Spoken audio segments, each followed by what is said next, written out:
కూర్చున్నాను.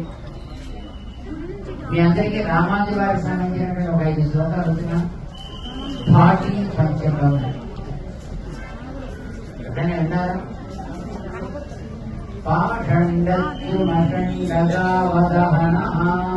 అంటూ ఆరంభం అవుతుంది. 5 శ్లోకాలు కానీ చాలా అద్భుతంగా ఉంటాయి. అవి మన శ్రీమతి సినిమాలో ఉంటాయి.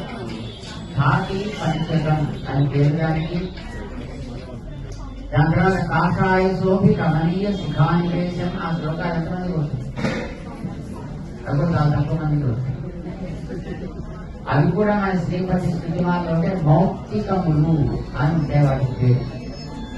వాటిని మనం చక్కగా కంఠస్థం చేసి ఆ రామానుజుల వారి పుట్టినరోజు నాడు వారి సన్నిధిలో మనం చదవగలం.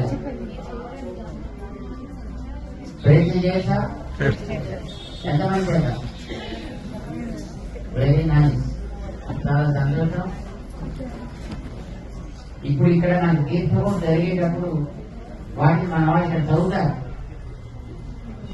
మీరు విసిరిగా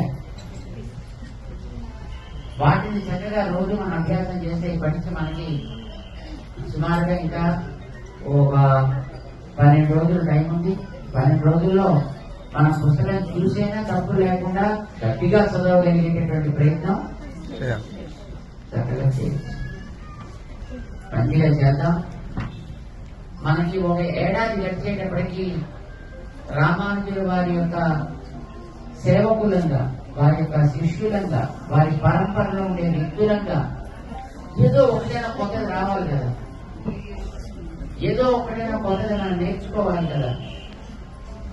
మనం చెట్టుకు చూస్తాం, నిన్నటికంటే ఈ వేళకి దాంట్లో కొత్త ఆకులు కొన్ని వస్తాయి. 2 ఆకులు, 4 ఆకులు, 10 ఆకులు, 15 ఆకులు, ఎన్నో కొన్ని ఆకులు కొత్త వస్తుంటాయి. ఒక చెట్టుకే రోజుకు కొన్ని కొత్త ఆకులు వస్తాయి. మరి మనలాంటి వాళ్ళకి ఒక రోజు గడిచిందంటే ఏదో కొద్దిగా కొత్త దినం రావాలి కదా. ఏదో ఒక రామానుజుల వారి గురించినటువంటి ఒక ప్రార్థన, లేదు ఏదైనా ఒక భగవంతుడి గురించినటువంటి ఒక ప్రార్థన, ఏదో ఒకటి మనకు కూడా ఒక కొత్తది రావాలి. ఇది ఒక లక్ష్యంగా మనం పెట్టుకుంటాం. ఇంకా కొత్త ఏడాదిలో కొత్త మాసమే కదా, మొదటి మాసం. ఈ ఏడాది పేరేంటి? ఈ నెలకి పేరేంటి?